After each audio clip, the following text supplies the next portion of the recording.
Salut à tous, aujourd'hui vidéo un peu spéciale puisque je vais répondre à toutes les questions que vous m'avez posées sur les réseaux. J'ai voulu faire ce contenu un peu spécial puisqu'on vient de passer la barre des 10 000 abonnés sur la chaîne YouTube. Donc déjà, avant de commencer, je voulais juste vous remercier de me suivre, de vous être abonné à la chaîne, de regarder les vidéos, de les liker et même de les commenter. Je peux vous assurer que je pensais pas que ça irait si vite. 10 000 abonnés c'est déjà énorme pour moi, donc merci vraiment de me suivre, de me supporter et je vais faire en sorte en 2023 de faire encore plus de vidéos pour vous apporter toujours plus de valeur. Alors on commence cette FAQ avec la première question et c'est une question de Gaze qui me dit: quel est ton plus gros problème actuellement autour de ton business Amazon FBA? Alors mon problème, il est simple, c'est que actuellement je suis en rupture de stock.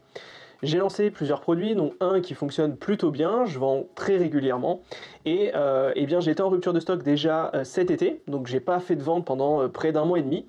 Mes produits sont arrivés dans les entrepôts et très vite c'est reparti. Donc j'ai très vite vendu cette nouvelle pièce et je pensais pas que j'irais si vite à vendre mes produits. Donc j'ai repassé une commande en urgence, j'ai fait revenir des produits en avion, donc ça a pas mal rogné sur ma marge. Et bien finalement les produits qui sont revenus en avion, je crois que j'ai pris à peu près 100 pièces, et bien je les ai vendus en 4 jours. Donc je me suis encore retrouvé en rupture de stock. Sauf que malheureusement j'ai pas été assez réactif pour repasser ma commande globale, donc j'ai racheté 2000 pièces. Et le problème, c'est que mes produits sont partis il y a quelques jours de Chine et qui sont partis en bateau. Donc je vais avoir à peu près une quarantaine de jours de livraison et donc je vais rater Noël avec ces produits. Donc en fait, pour aller un peu plus loin sur ce sujet, mon plus gros souci actuellement, ça va être la trésorerie. C'est ma trésorerie parce que en fait, j'ai voulu développer plusieurs produits et je me suis retrouvé du coup à attribuer des budgets pour chacun des produits. Sauf que quand ça fonctionne, eh bien, il faut repasser des commandes, donc il faut acheter plus que tu n'as acheté, et il faut avoir du capital disponible pour pouvoir repasser ces commandes. Et mon souci, c'est que j'ai voulu trop acheter de produits sur d'autres produits que je voulais lancer, et je me retrouve un peu en difficulté, puisque mon plus gros produit, celui qui vend le plus, eh bien, il faut que je repasse des très grosses commandes pour pouvoir avoir 2 ou 3 mois d'avance sur mes produits et sur mes ventes. Donc là, c'est juste un problème de trésorerie. Après, c'est aussi un peu de ma faute, parce qu'avec tous les business que je lance, eh bien, j'ai peut-être un peu moins regardé l'évolution des ventes et j'avais pas fait vraiment attention que mon produit se vendait aussi bien. Donc j'aurais pu repasser une commande plus tôt. Malheureusement, je l'ai pas fait. Je vais rater Noël. C'est comme ça. Mais en parallèle, je lance un nouveau produit. Donc je vais quand même réussir à faire des ventes. Donc l'un dans l'autre, ça va fonctionner. Mais en gros, tous les autres produits que j'avais, je suis en train de les liquider au fur et à mesure pour vraiment faire focus uniquement sur les produits qui font le plus de volume et qui sont les plus importants pour moi d'un point de vue chiffre d'affaires. Ensuite, question de Mimi qui me dit j'ai fait la publicité pendant quelques temps, ce qui m'a amené 580 $ de vente, mais quand j'arrête la publicité, je ne fais plus de vente. Doit-on toujours faire des publicités sur Amazon? Alors là, Mimi, le souci que tu as, c'est que je pense que ton listing en organique, il n'est pas encore assez bien référencé sur Amazon. Donc, pour faire simple, tu fais de la publicité sur la marketplace, tu fais des ventes, ce qui est très bien, et quand tu coupes, tu fais plus de ventes. Et bien c'est comme je te le dis, simplement parce que ta position en organique sur l'ensemble des mots-clés n'est pas encore assez puissante. Tu n'es pas encore assez bien référencé pour faire des ventes naturellement. Et ce truc-là, le fait d'être référencé, ça peut prendre plusieurs semaines, voire plusieurs mois, selon le marché que tu travailles. Si tu es sur un marché un peu niché où il n'y a pas grand monde, tu devrais pouvoir être dans les meilleures positions en quelques jours. Par contre, si tu as beaucoup de concurrence, eh bien, il va te falloir plus de temps pour pouvoir rester stable dans ta position. D'accord? Donc moi, ce que je te conseille, ce serait peut-être de conserver de la publicité pour faire des ventes et montrer à l'algorithme que tu fais des ventes régulièrement et pour stabiliser ta position. Tu continues de faire des ventes pendant pas mal de temps et au fur et à mesure du temps, au lieu de stopper net la publicité, il va falloir commencer à la réduire mais par palier. Par exemple, si tu vois que tu es très bien positionné sur un gros mot-clé, peut-être que tu peux arrêter uniquement la publicité sur ce mot-clé et pas arrêter la publicité sur tous les mots-clés et toutes les fiches produits. Parce que du coup, tu perds totalement de la visibilité et c'est pour ça que tu ne fais plus de vente. Donc, il y a peut-être des stratégies à mettre en place là-dessus. Je te conseille d'aller voir la vidéo sur la publicité que j'ai faite très récemment, je te la remets juste au-dessus pour te montrer un peu ma stratégie. Mais il ne faut pas couper net la publicité parce que tu n'es pas toute seule sur Amazon et que tu dois engranger des ventes pour améliorer ton référencement. Donc ça, c'est un programme et c'est une mise en place qui dure pendant plusieurs semaines, voire plusieurs mois. D'accord? Donc ne t'arrête pas tout de suite et continue de faire un peu de pub tout en faisant attention à ta rentabilité. Mais logiquement, avant d'avoir lancé ton produit, tu as dû vérifier ta rentabilité. Et dans cette rentabilité, on met automatiquement le budget pub. Donc, tu ne dois pas avoir de surprise. Normalement, ta publicité, si tu l'as calculée dès le calcul de rentabilité, tu dois savoir que tu as un budget fixe pour ta pub. Donc tu dois le laisser pendant pas mal de temps, et ensuite seulement, quand tu commenceras à être bien visible partout, tu pourras l'arrêter. Ensuite, nouvelle question de Régine. Après le lancement d'un produit, après constatation des commentaires négatifs autour d'un produit, comment faire pour améliorer un produit? On risque d'avoir un problème de rentabilité.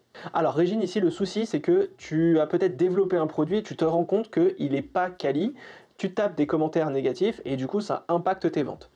En fait, là, le souci, c'est que dès le départ, tu aurais dû peut-être commander un échantillon de ce produit pour vérifier la qualité. Et c'est pour ça que quand tu cherches un produit et que tu cherches un fournisseur, il faut éviter de faire un copier-coller de ce qui existe déjà sur Amazon.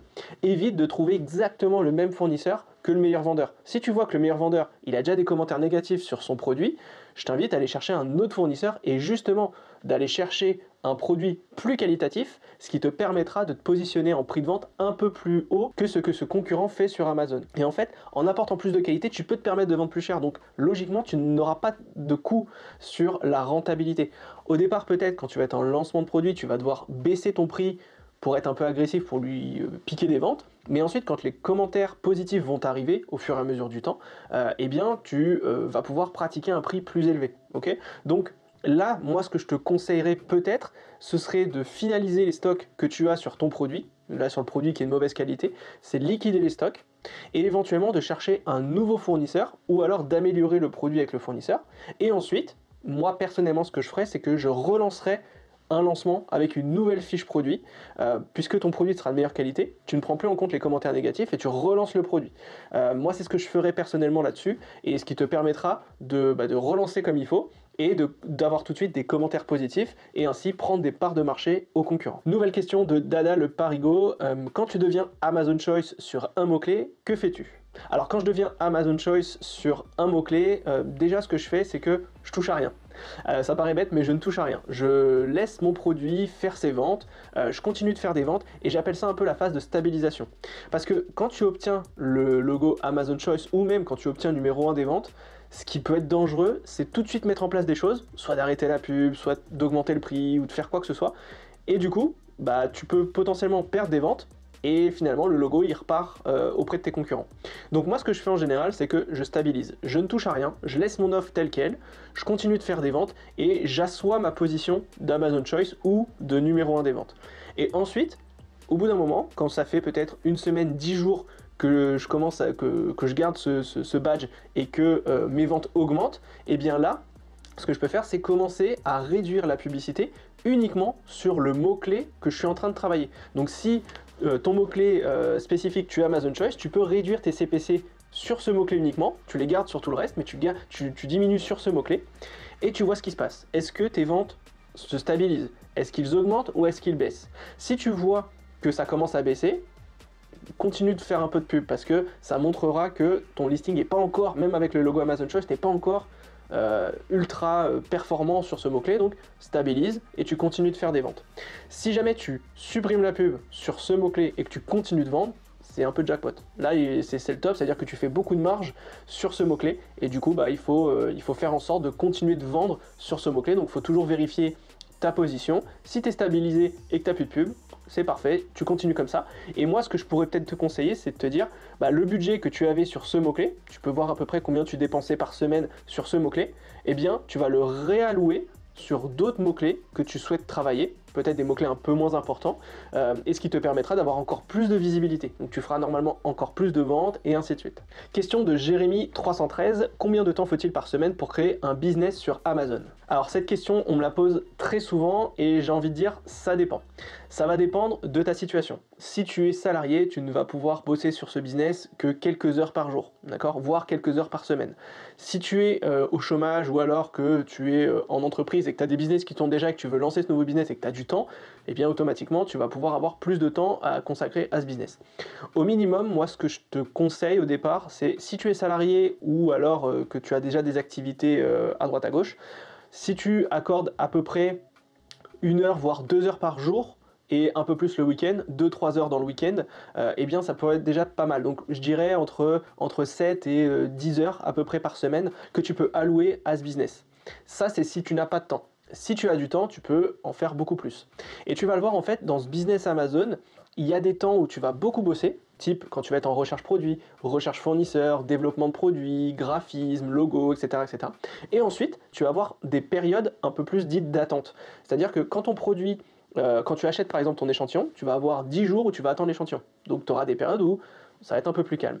Ou alors, quand tu vas passer ta production, quand tu vas lancer ta prod, tu vas avoir une trentaine de jours de production. Donc là, automatiquement, il n'y a pas 50 milliards de choses à faire. Tu vas pouvoir bosser sur ta page de capture, créer ton e-book, ou etc. Enfin, tu pourras faire d'autres choses, mais tu vas avoir une petite période d'attente. Et également, quand ton produit va être en mode logistique, quand tu vas être en train de faire revenir les produits en France, si tu utilises le bateau ou l'avion, là aussi, tu peux avoir un mois et demi d'attente. Et donc là, tu vas pouvoir commencer à faire ton listing, tu vas pouvoir préparer ton lancement produit, et ainsi de suite.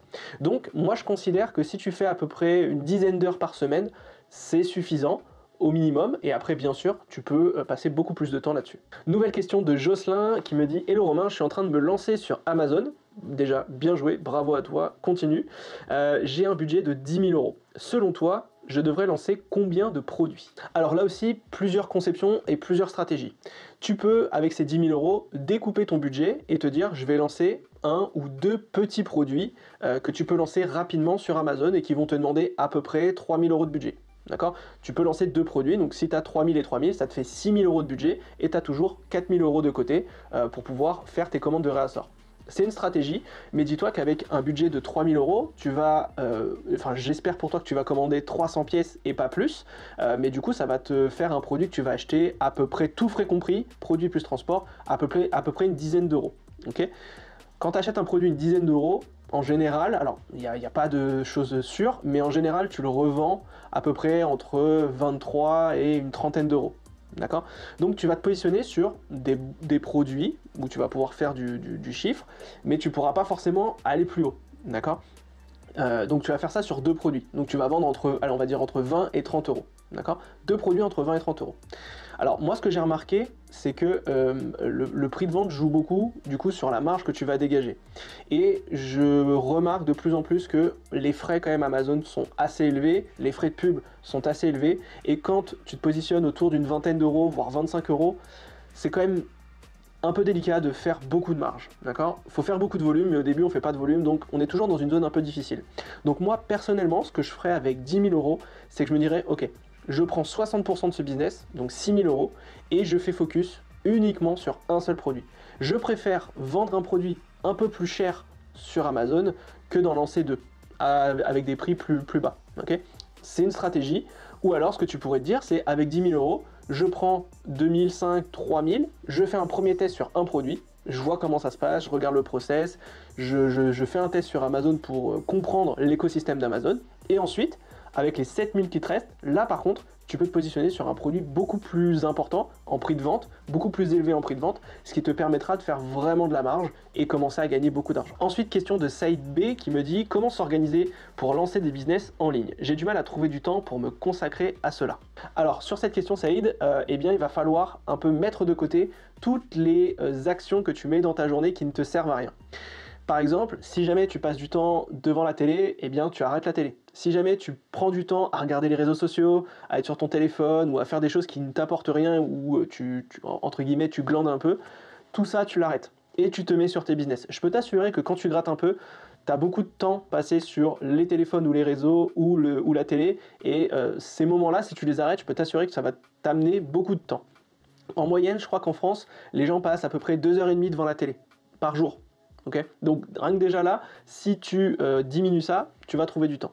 Ensuite, ce que je peux te conseiller aussi, c'est peut-être de te lever plus tôt le matin, de prendre une heure plus tôt et de travailler un peu sur tes business. Ou alors le soir, quand tu rentres, eh bien justement, au lieu de ne rien faire, prends une heure et demie et tu bosses sur ton projet. Pareil le week-end, prends des moments pour travailler sur tes projets.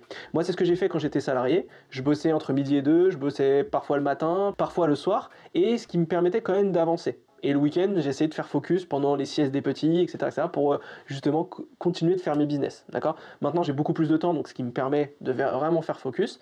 Mais voilà, essaye de t'adapter et essaye de vérifier dans ta semaine toutes les périodes où tu ne fais rien et de les remplacer par des périodes de travail. Question de Lulu, Amazon FBA est-il toujours le bon business à lancer? J'ai l'impression qu'il y a plus en plus de vendeurs sur la marketplace. Alors Lulu, c'est vrai qu'il y a de plus en plus de vendeurs sur Amazon. Et c'est normal puisque Amazon fait vraiment beaucoup d'efforts pour attirer de nouveaux vendeurs et attirer des marques.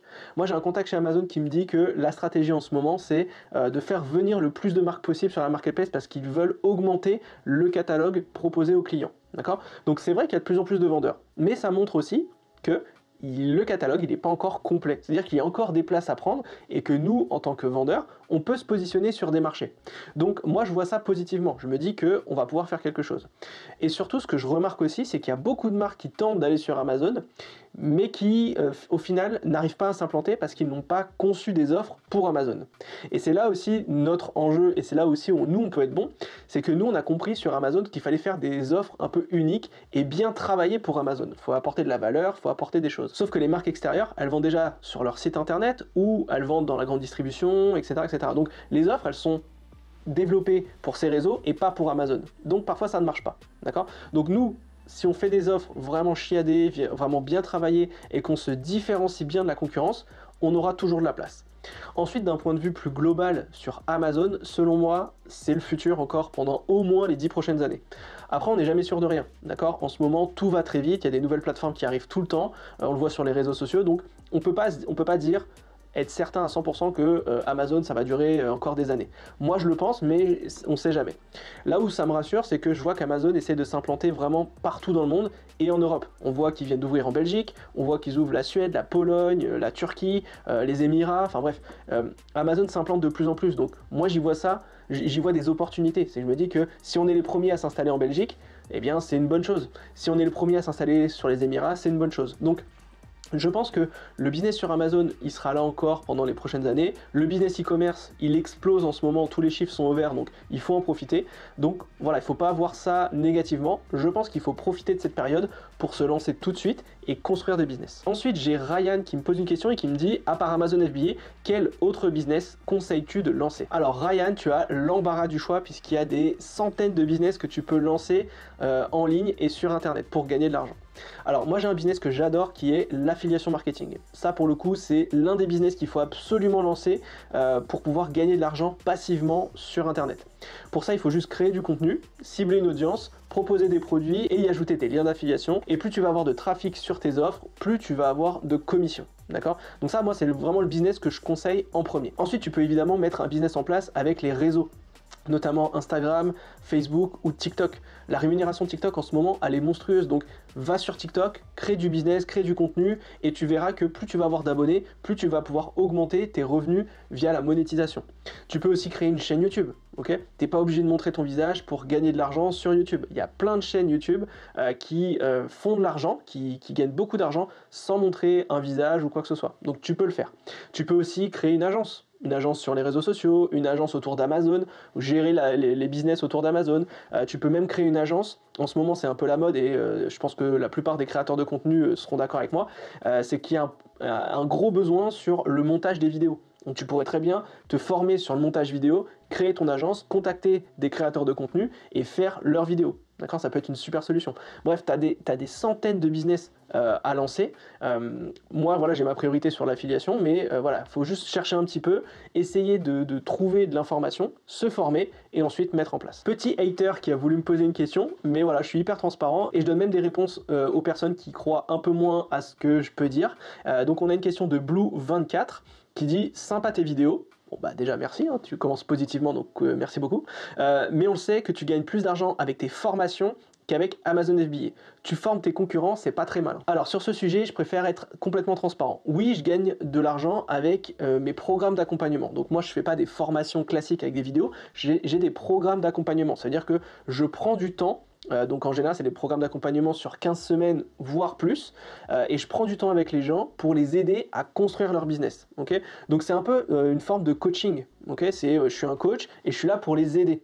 Okay, donc oui, ça me fait gagner de l'argent, je te mens pas, je gagne de l'argent avec ça. D'accord?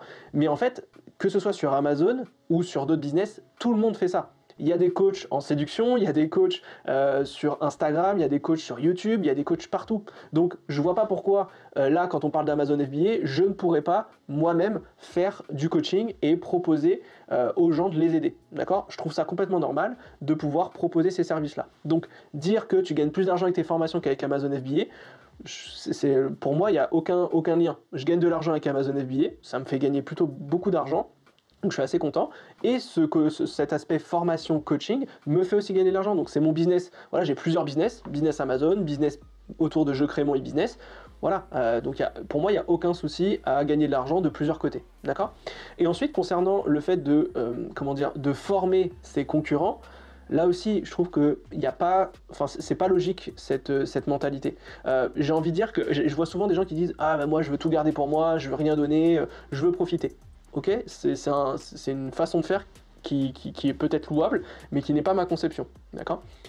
Depuis que j'ai lancé mes accompagnements et mes coachings d'une manière générale, on fait toujours une recherche produit avec mes clients et ensuite on passe à la validation d'idées.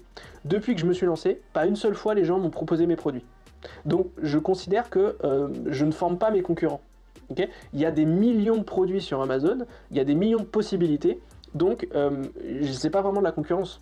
On n'est pas positionné sur les mêmes produits. Et là en plus, sur les années qui vont arriver, je vais développer d'autres produits sur peut-être des prix de vente beaucoup plus élevés, et donc les nouveaux vendeurs, ils vont pas forcément aller là-dedans. Donc il n'y a pas vraiment de concurrence selon moi. Donc voilà, si je peux résumer un peu, c'est que je ne forme pas mes concurrents, voilà, je forme des gens qui veulent se lancer en e-commerce. Il y a à manger pour tout le monde, vraiment, et ce serait comme dire, si jamais je lance des formations autour de YouTube ou de l'affiliation, tu formes tes concurrents. Bah non, mais des niches YouTube, il y en a des centaines, voire des milliers, des niches autour de l'affiliation identiques, c'est la même chose. Donc voilà, il n'y a pas de problème là-dessus, et moi je ne vois pas ça comme former de la concurrence. Ensuite, une question de Bilal, à quand tes formations Amazon FBA?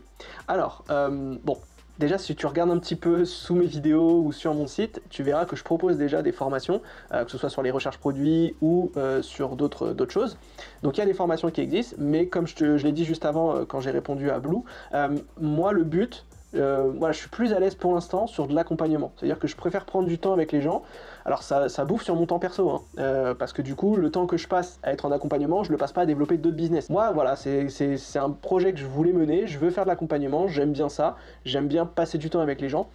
Donc pour l'instant, il n'y a pas de formation à proprement parler sur Amazon, c'est un accompagnement. Alors dans mon accompagnement, il y a de la vidéo, donc il y a des vidéos d'explication sur le business, mais voilà, c'est moins gros qu'une vraie formation de A à Z. Voilà, il y a cette vidéo et après on passe beaucoup de temps en coaching. Après voilà, il y aura d'autres formations qui vont arriver en 2023 sur d'autres business, pas uniquement autour d'Amazon, et là pour le coup ce seront des formations complètes et il y aura des possibilités d'accompagnement. Et enfin, question de Chris qui dit en combien de temps peut-on vivre du business Amazon FBA et quel budget faudrait-il? Alors là aussi je vais te répondre, ça dépend. Ça dépend de ta faculté à travailler, ça va dépendre de ta faculté à trouver des produits, à être structuré et d'avoir un budget assez suffisant pour pouvoir te lancer. Clairement, si tu me dis j'ai 3000 € et je veux vivre de ce business, c'est mort. Je te le dis tout de suite, c'est pas possible. Il va te falloir beaucoup plus. Au minimum, il te faudra, si tu veux vivre de ce business, il te faudra au minimum, mais vraiment minimum, 15 000 voire 20 000 €. Parce que tu vas devoir faire du volume et tu vas devoir te positionner sur des produits assez cher, d'accord? Alors quand je dis assez cher, c'est au-dessus de 25 €, ok? Donc si tu veux te positionner sur des produits au-dessus de 25 €, automatiquement il te faudra un budget d'achat un peu plus conséquent que si tu te positionnes sur des produits à 15 €, d'accord? Alors je dis pas que tu ne peux pas vivre de ce business avec des produits en dessous de 20 €. Il y en a encore, tu peux trouver des produits pour pouvoir dégager de la marge, mais on va dire que ça devient de plus en plus difficile. Donc il faut juste se dire que avec un seul produit, ça risque d'être compliqué. Si tu commences à développer 2-3 business autour d'une vingtaine d'euros ou 25 €, là je te dis oui, tu peux potentiellement commencer à dégager 2000 € de marge minimum par mois, sans compter les impôts, mais tu peux commencer à gagner de l'argent là-dessus, d'accord? Donc c'est important de savoir quel budget de départ tu vas attribuer à ce business-là. Et ensuite, il faut voir le business Amazon comme un projet sur le moyen et le long terme. Je pourrais pas te dire que tu vas gagner de l'argent et vivre de ce business au bout de 3 mois. Ça, c'est pas possible parce que ça ne m'est pas arrivé. Je vais pas te mentir, moi j'ai mis plusieurs mois, voire 2 ans, pour pouvoir commencer à gagner de l'argent avec ce business. Parce que j'ai fait des erreurs, parce que j'ai pris mon temps, parce que je voulais pas aller trop vite non plus, etc. etc. Enfin, ça, c'est des questions qui me regardent. Mais il m'a fallu à peu près 2 ans pour pouvoir vraiment vivre de ce business. Donc, moi, je te conseille vraiment de voir ça sur du moyen et du long terme. Si tu arrives à le faire avant, tant mieux, et je pense qu'au bout d'un an, tu peux commencer à en vivre si tu fais vraiment focus sur ce business. Voilà, moi je te dis, c'est mon expérience perso. Il y en a qui arrivent mieux que moi, je suis pas le meilleur du monde, mais voilà, il faut que tu gardes ça en tête, c'est que il te faut au moins un an minimum, et au bout d'1 an et demi, 2 ans, là tu commences vraiment à être un peu plus tranquille et ça tourne tout seul. Voilà, on a fini avec ces questions, j'espère vraiment que ça vous aura plu. Si vous en avez d'autres, vous me les mettez en commentaire et je ferai une autre FAQ très rapidement pour répondre directement à vos questions. Voilà, en attendant, on se retrouve la semaine prochaine. Ciao!